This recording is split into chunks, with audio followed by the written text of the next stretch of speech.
quero convidar você a abrir a sua Bíblia. Livro de Lucas, capítulo 10. Você vai comigo lá no livro de Lucas, no capítulo 10. Eu queria que ao ler o texto, você pudesse pegar sua caneta, seu lápis, e algumas curiosidades eu sempre gosto de, porque se é curiosidade minha, pode ser curiosidade sua também. Capítulo 10 do Evangelho de Lucas, a partir do verso 1 diz assim: depois disto o que? É o que acontece. Esse texto aqui, ele está dando continuidade a uma declaração de Jesus no capítulo 9, verso 57. Capítulo 9, verso 57. Então, olha só, olha como está linkado aqui, ó. Capítulo 10, 1 diz assim: depois disto o quê? Do que veio anterior. O que foi que veio anteriormente? Verso 57. Indo eles caminho afora, alguém disse: seguiste-ei para onde quer que fores. Então aqui existe uma pergunta, existe uma declaração de um discípulo que disse: eu vou aonde você for. Anterior a esse texto, faz parte aqui, eles chamam essa parte do contexto, os teólogos têm umas palavras estranhas, perícope, a perícope do texto é um pouco mais, é anterior a essa, porque no capítulo 9, a partir do verso 51, teve um episódio que os dois filhos do trovões, como eram apelidados, os filhos de Zebedeu, João e Tiago, eles foram escorraçados de Samaria, porque eles foram lá para pregar o evangelho e expulsaram eles de lá. Aí o que foi que eles fizeram? O verso 53 diz que, mas eles não o receberam, porque o aspecto dele era de quem decisivamente ia para Jerusalém. Vendo isto, Tiago e João perguntaram: Senhor, queres que mandemos descer fogo do céu para consumir todo mundo? É assim que o cristão resolve as coisas, né? É assim? Então esses daqui vieram e disseram: Senhor, manda logo o fogo descer do céu. Está dando trabalho demais. Imagina se Deus tratasse você assim, toda vez que você sair da linha, mandar fogo descer do céu e consumir você. Graças a Deus. Aí olha o que Jesus responde. Jesus dá uma resposta brilhante. No verso 55, Jesus respondeu: vós não sabeis de que espírito sois. Ou seja, Jesus estava dizendo: vocês estão do meu lado, mas vocês estão fazendo coisas e pensando em coisas do outro lado. Vocês são do Espírito Santo e não do Espírito mau. Vocês estão comigo. Jesus disse: quem comigo não junta, espalha. Quem não é comigo é contra mim. Vocês não sabem de que espírito vocês são. Certo?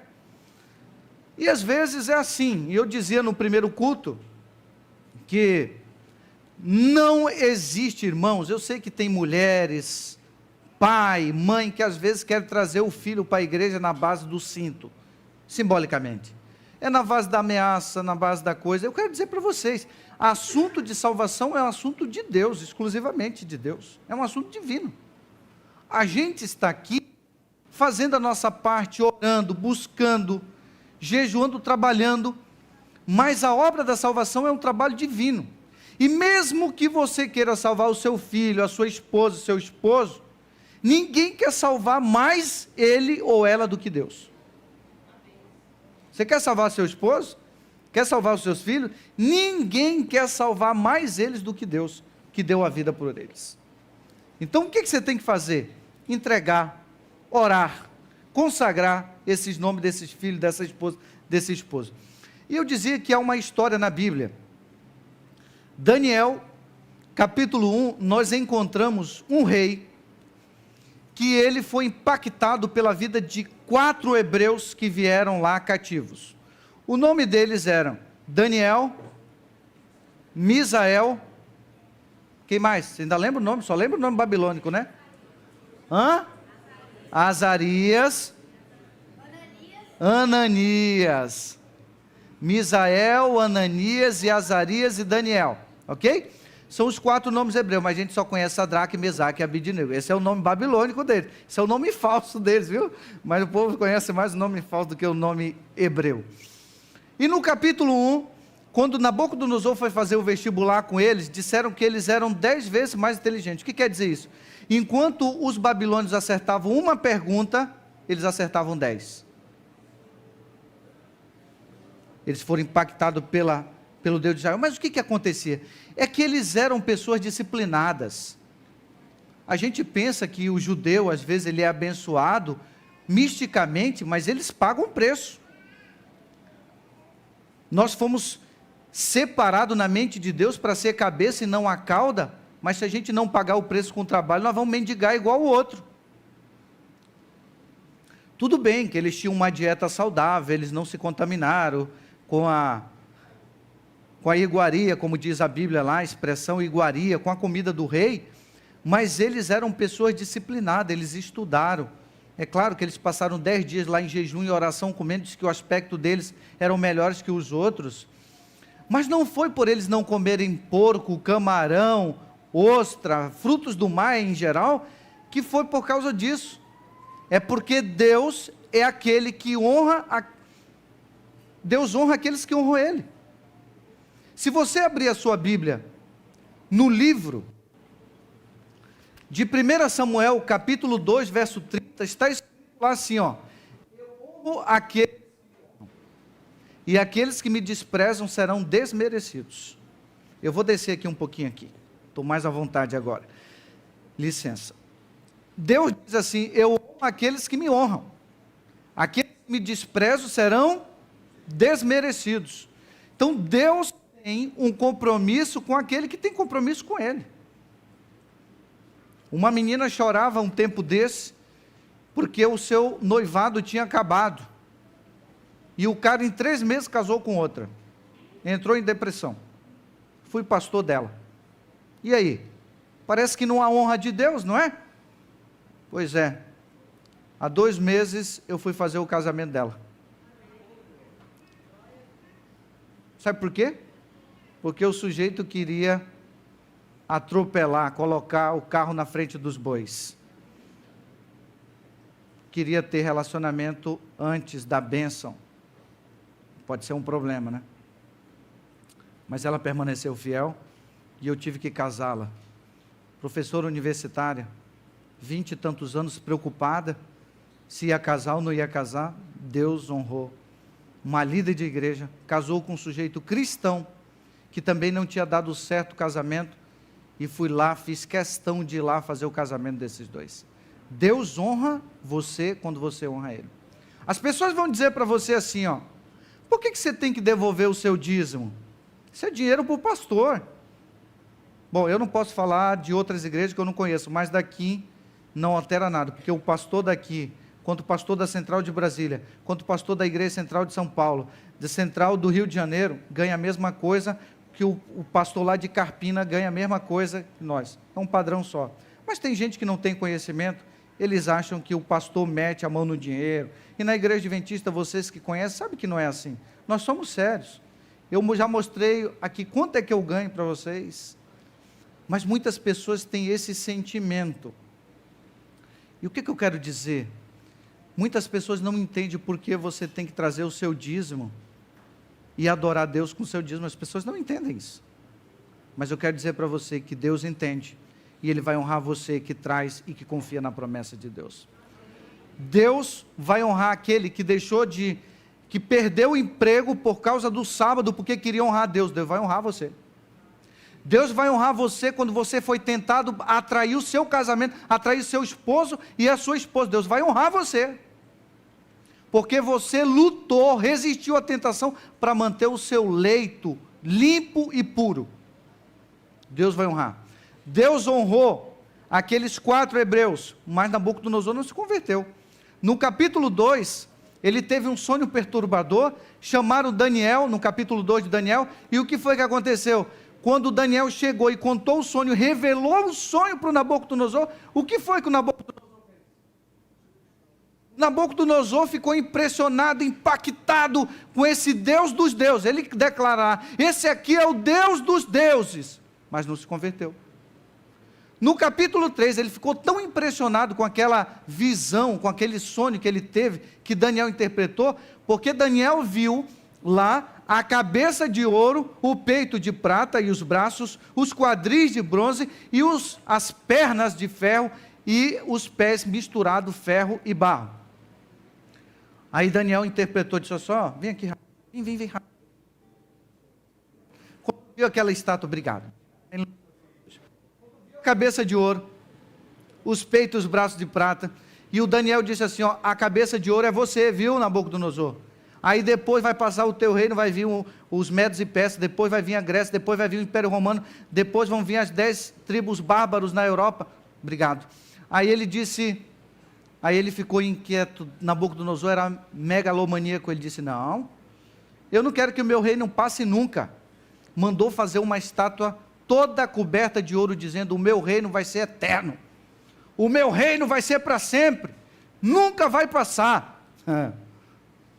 Aí ele mandou todo mundo se ajoelhar diante da estátua, que era a imagem dele. Capítulo 3 eu estou citando. Aí jogou lá o Misael, Ananias e Azarias. Ou, nome babilônico todo mundo sabe, né? Ou, exatamente. Mandou jogar na fornalha os meninos. Quando jogaram os 3 na fornalha, apareceu um quarto personagem dentro da fornalha, que era o próprio Jesus. Quando Nabucodonosor viu aquilo, ele disse, agora vamos mudar e vamos fazer um decreto. Quem não adorar o Deus de Sadraque, Mesaque e Abednego, agora esses vão ser jogados na fornalha. Vocês acham que isso é conversão? Nem o capítulo 1 converteu ele, nem o capítulo 2 converteu ele. 20 anos ele ficou arquitetando essa estátua. Depois de 20 anos ele manda construir essa estátua. Joga os meninos lá dentro da fornalha, mas ele depois saiu dando decreto, todo mundo tem que adorar o Deus. Aí não se converteu. Aí no capítulo 4 de Daniel, se você for lá, você vai descobrir que o capítulo 4 de Daniel foi o único capítulo que Daniel não escreveu. Quem escreveu o capítulo 4 de Daniel? Você sabe? O capítulo 4 de Daniel foi o próprio Nabucodonosor que escreveu. Se você olhar o capítulo 4, você vai descobrir lá, ó, eu, Nabucodonosor, ele escreveu o capítulo 4. E no capítulo 4, quando ele é cometido pela doença que os psiquiatras hoje vão chamar de licantropia, ou doença do cavalo, de comer o capim, ficou 7 anos humilhado, porque estava andando dia e disse, essa Babilônia bonita, pomposa que eu construí. Naquele dia Deus feriu ele passou 7 anos comendo capim, capítulo 4, aí depois que ele passa os 7 anos, ele escreve lá, eu Nabucodonosor, exalto o Deus do céu, aprendeu rápido, não foi? Mas o que eu estou querendo dizer com isso? Que nenhuma conversão é feita por força e por violência, e esses meninos aqui queriam pela violência e pela força.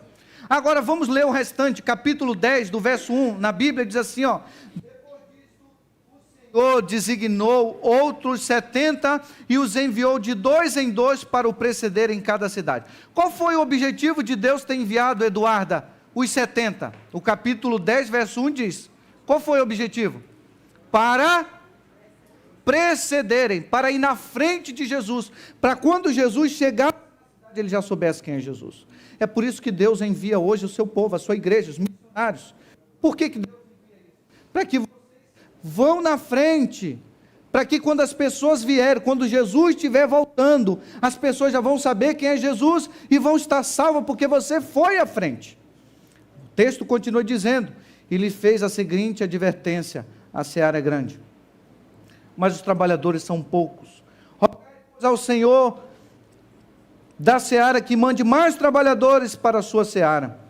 E eis que vos envio como cordeiro para o meio de lobos. Que cordeiro no meio de lobos? Quem é o predador aqui? É o lobo ou é o cordeiro? O lobo, Jesus está dizendo, eu estou mandando presa para o meio do lobo. Mas isso aqui é o símbolo, porque no meio, irmãos, onde nós pregamos é um meio de lobos, de pessoas mal intencionadas, de pessoas usadas pelo diabo. Jesus está dizendo, eu estou mandando cordeirinhos inocentes, o animal mais inocente, mais puro que possa existir, talvez seja o cordeiro. Eu vou mandar vocês para a linha de frente. Mas olha o que Jesus garante para eles.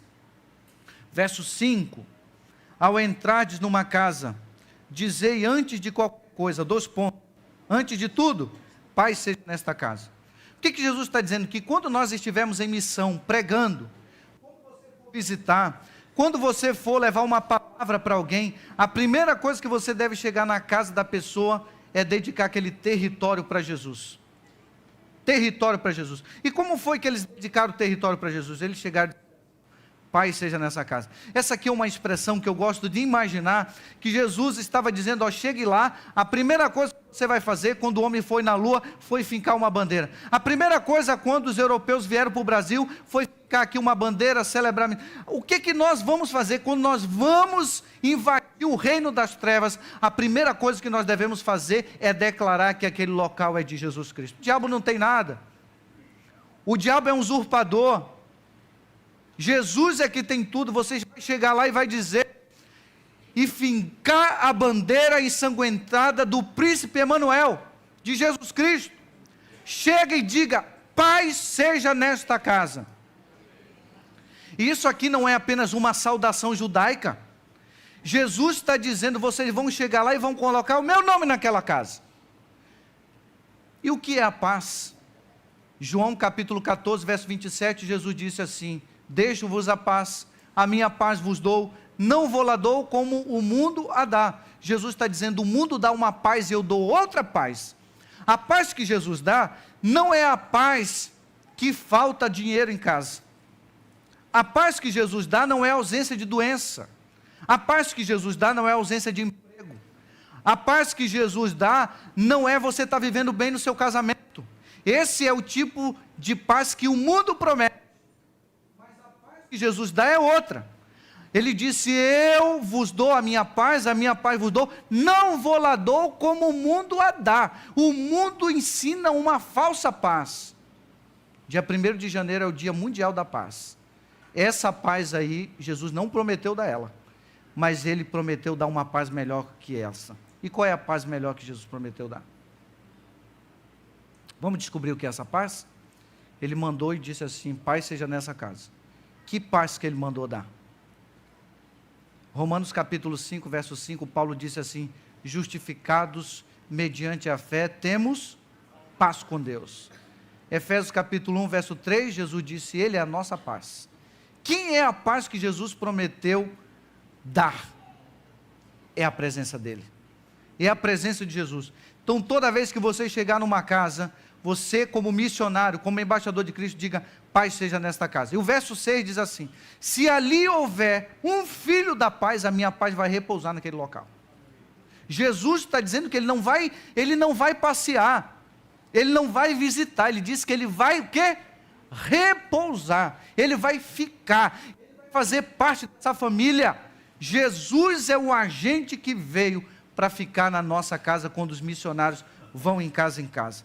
O verso seguinte vai dizer para nós permanecer na mesma casa, comendo e bebendo do que tiverem, porque digno é o trabalhador do seu salário.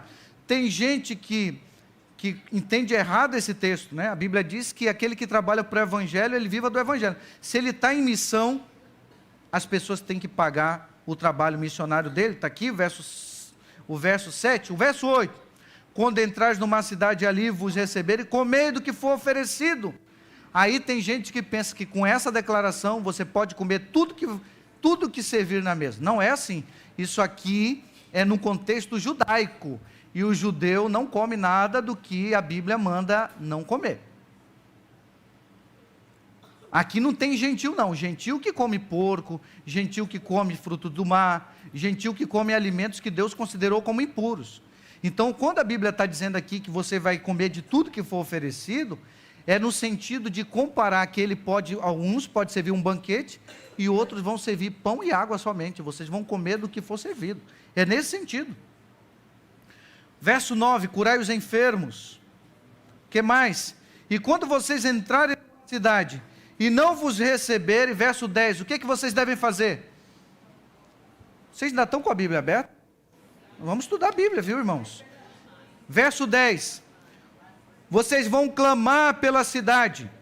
E o verso 11 diz assim, até o pó da vossa cidade, que se nos pegou aos pés, nós vamos sacudir esse pó contra eles, e não obstante saber que está próximo o reino de Deus. Verso 12, digo-vos que naquele dia haverá menos rigor por Sodoma do que para aquela cidade. Jesus está dizendo assim, se você for pregar para alguém, e a pessoa rejeitou o evangelho, você vai chegar lá e vai fazer isso aqui, bater o pé, porque no dia do juízo, a Bíblia diz que no dia do juízo, o pó da sandália vai abrir a sua boca, provavelmente, e de falar, olha, o dia tal, no mês tal, na hora tal, eu mandei alguém para falar do meu amor para você, e você rejeitou. Não, Senhor, não lembro. Então, abre a boca aí, pó, e começa a falar para testemunhar.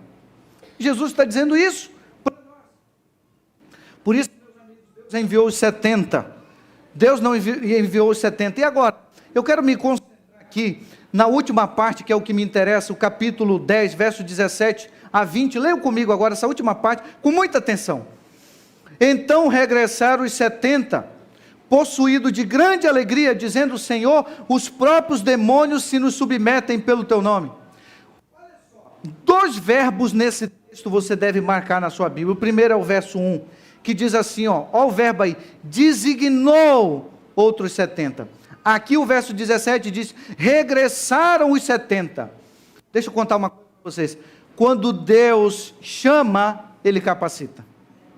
Quando Deus capacita, Ele envia. E quando Deus envia, Ele garante. Ele respalda. Então não esqueçam dessa sequência. Quando Deus chama, Ele faz o quê? Capacita. E quando Ele capacita, Ele faz o quê? Envia. E quando Ele envia, Ele respalda. Ele garante. E o que Ele está dizendo assim, por que eles regressaram? Porque foi Deus que enviou. Quando Deus envia, Ele dá garantia. Não se preocupe, se Deus mandou você fazer algo, pode fazer, porque Deus respalda, Ele garante. Ele mandou falar para Elias, disse, Elias, diga que não vai chover durante 3 anos e meio. E Elias foi lá e disse, não chove durante 3 anos e 3 meses, e não choveu. No outro dia ele subiu no monte e diz assim, agora pode subir, pode chover. E ele orou 7 vezes, lá no Monte Carmelo, e choveu. No outro dia, Deus disse para ele, agora ora para fazer fogo descer do céu. Ele orou e o fogo desceu. No outro dia ele orou para o povo cair e o povo caiu. Quando Deus manda você fazer as coisas, são tão claras que isso vai acontecer. Porque Deus, Ele tem compromisso com a sua palavra. Se existe uma coisa que você pode estar seguro, irmã Eliane, é que quando Deus diz para a gente fazer alguma coisa, Deus respalda, Deus garante. Eu tenho vivido 16 anos do meu ministério, irmã Charazade.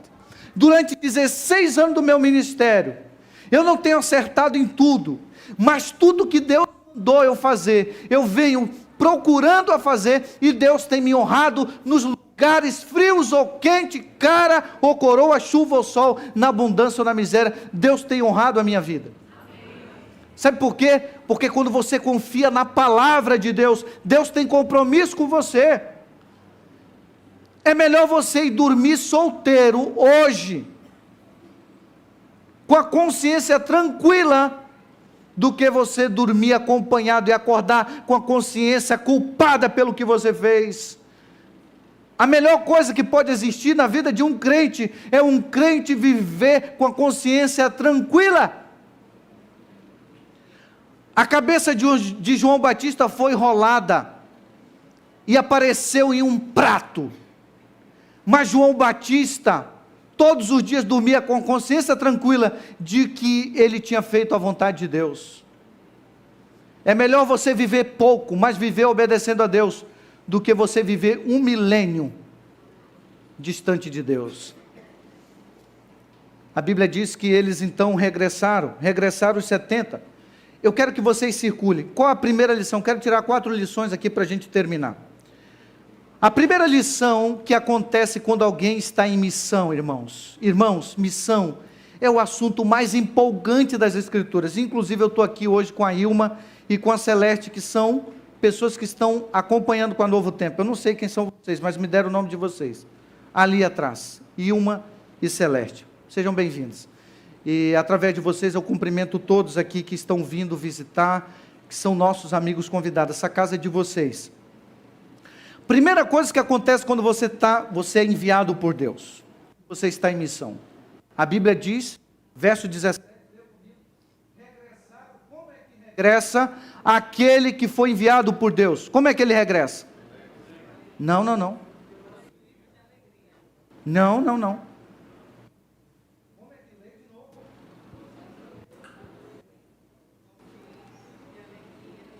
Possuído de grande alegria.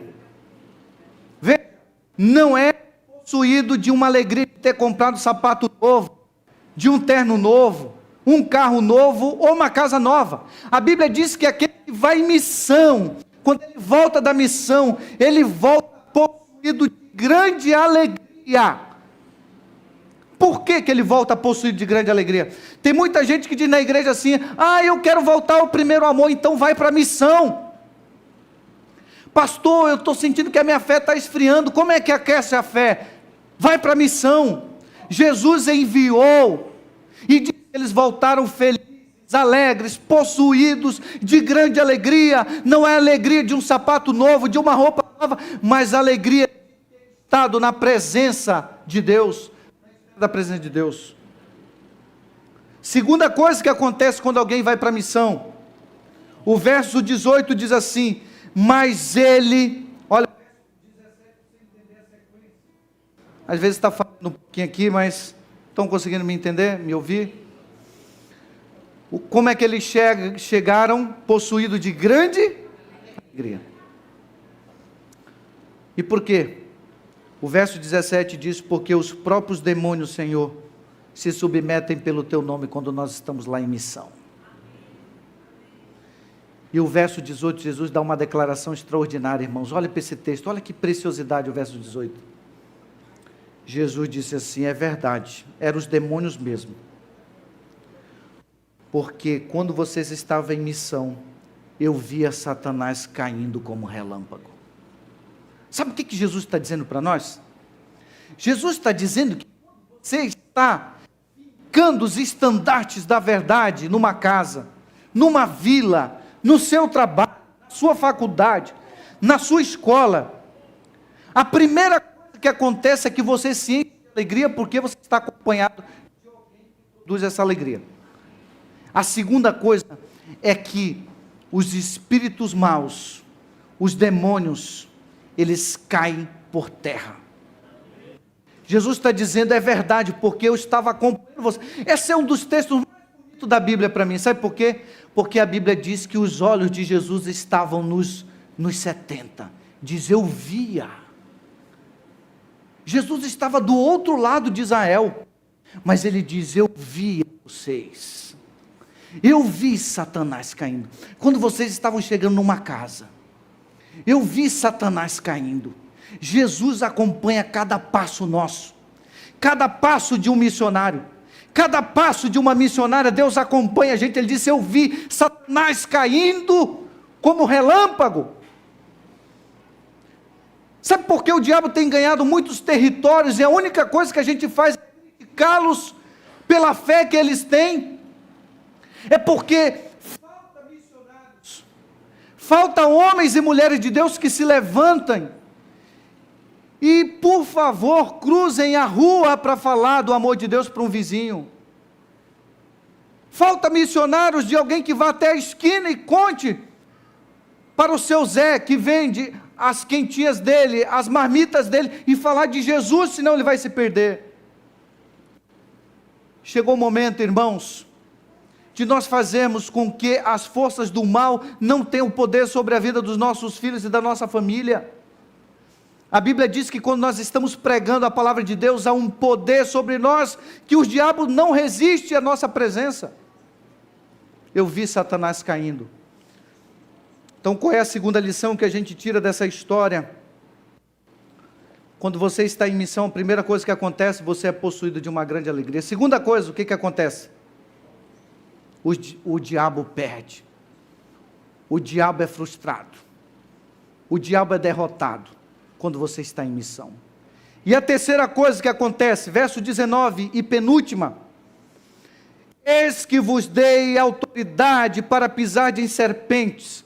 Serpentes era expressão que o judeu dizia para os demônios, para Satanás, era serpente. Ele está dizendo: eis que vos dei autoridade para pisar sobre as serpentes, escorpiões e sobre todo o poder do inimigo, e nada, absolutamente nada vos causará dano. Qual é a terceira lição? Quando nós estamos em missão, Deus nos enche de autoridade. Autoridade. Você não pode chegar na casa, batendo na porta da casa de alguém, orando para ele não atender. Tem gente que faz isso. Eu vou ligar, eu vou mandar, eu vou oferecer, mas tomara que ele não aceite. Deus nos deu autoridade. Eu era pastor no interior do Amazonas. Um dia eu cheguei visitando, convidando o povo da vila onde tinha uma igreja. Encontrei uma irmãzinha que estava com nos braços queimando de febre, e ela disse: pastor, graças a Deus que o senhor chegou, o senhor é homem de Deus, eu quero tanto ir para a igreja, eu quero tanto ir para o culto hoje à noite, mas meu netinho aqui está queimando de febre, o hospital era longe, lugar difícil de acesso, e a febre do menino não passava. E ela disse: mas eu sei que o senhor é um homem de Deus, se o senhor orar vai acontecer. Eu disse: Senhor meu Deus, olha a fé dessa mulher, ela está confiando tanto em Ti, Senhor. Agora o problema não é mais meu, o problema é Teu, porque ela está dizendo que se eu orar vai acontecer, e o Senhor, meu Deus, agora está com problema, eu só sou um instrumento. E eu peguei o bebê e orei e disse: meu Deus, em nome de Jesus, tem misericórdia, repreende essa febre, essa doença, em nome de Jesus.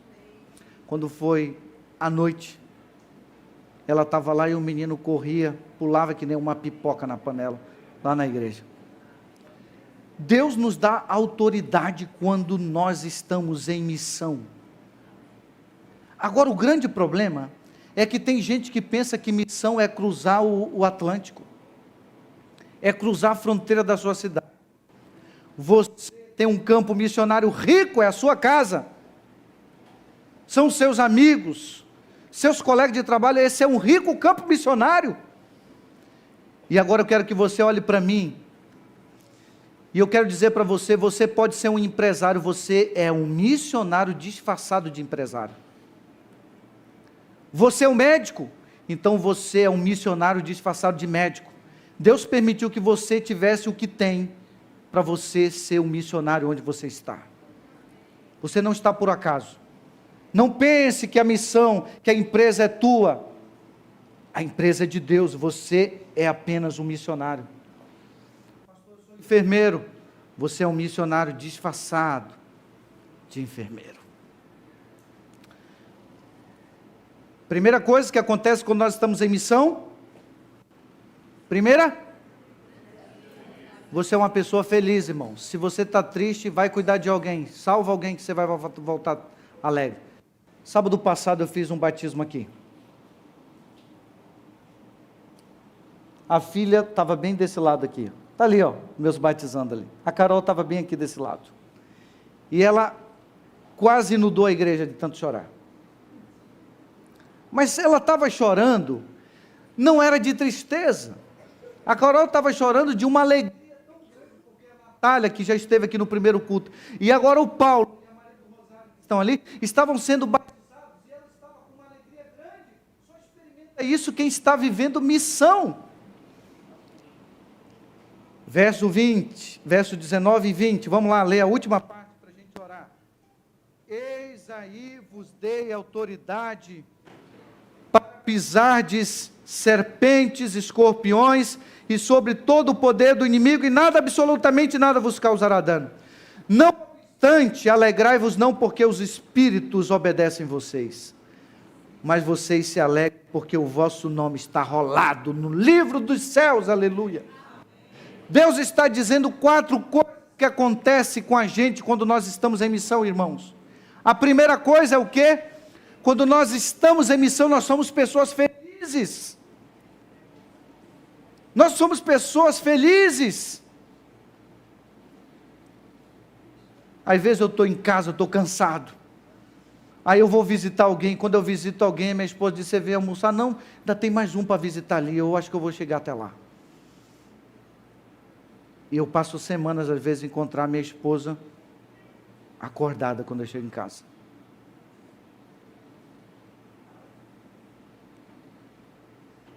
Porque a missão mexe com a gente. Primeira coisa, possuído de grande alegria. Segunda, quando nós estamos em missão, o diabo perde. É um filho que está lá no mundo das drogas.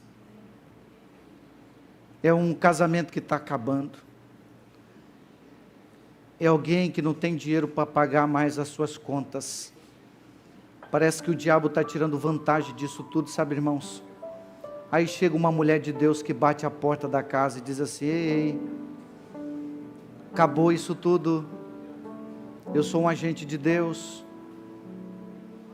cheio de alegria, cheio de autoridade. Você vai pôr o diabo para correr. Primeira coisa, quem está em missão é uma pessoa que é possuído de alegria. Segundo, na missão o diabo perde, ele não vai ganhar de você. Jesus disse: eu vou fundar minha igreja e as portas do inferno não vão prevalecer contra ela. Terceira coisa, na missão Deus te enche de autoridade. Você pode orar, se Deus falar no seu coração, estende a tua mão e ora sobre esse enfermo, Deus vai te encher de autoridade e vai ficar curado. Há uma coisa que o diabo odeia, o nome de Jesus. Vocês já lidaram com algum endemoniado? Eu já lidei como pastor algumas vezes com endemoniados, com demônios. E há uma coisa que o diabo não suporta, é quando nós vamos orar e repreender em nome de Jesus Satanás, e ele vem tentando seduzir a gente. Quando ele está tentando oprimir a vida de alguém ou oprimido, ele chega e ele quer contar o pecado. Sabe por que eu estou aqui? Sabe por que eu estou nessa casa? Sabe o que acontece aqui? Nós não temos conversa com o diabo.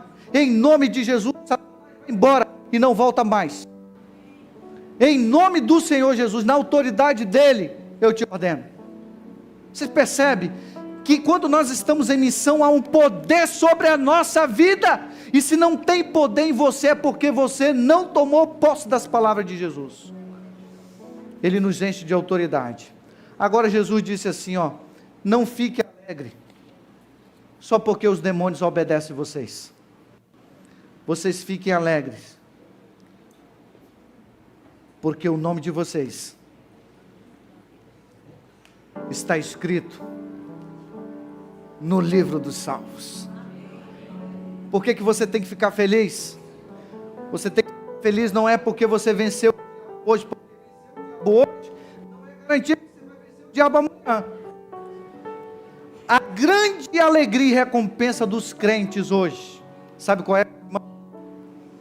É se o nome dele, o nome dela está escrito no livro da vida do Cordeiro. Eu quero enviar vocês hoje para a missão. Eu quero orar por você. Você tem um campo missionário lindo na sua casa, na sua vizinhança, no seu trabalho, com seus amigos, com seus parentes. Deus não tem compromisso com as minhas palavras, viu? Vocês que estão aí em cima. Mas Ele tem compromisso com a palavra dEle.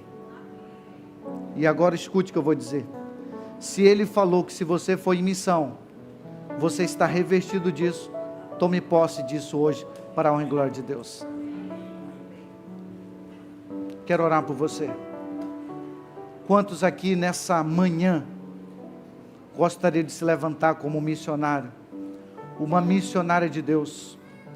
Gostariam de ouvir das palavras de Jesus, o envio dele? Você vai voltar, e você vai voltar vivo inteiro.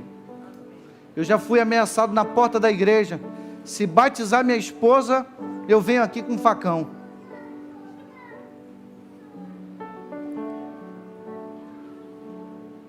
Uma irmã foi ameaçada pelo próprio esposo. Um filho uma vez foi ameaçado pelo próprio pai. Eu morei com um rapaz em São Paulo, lá no seminário, que ele foi expulso de casa. O pai dele era delegado. Se você se tornar crente, você vai embora daqui, você vai passar fome e você vai morar na casa desses crentes.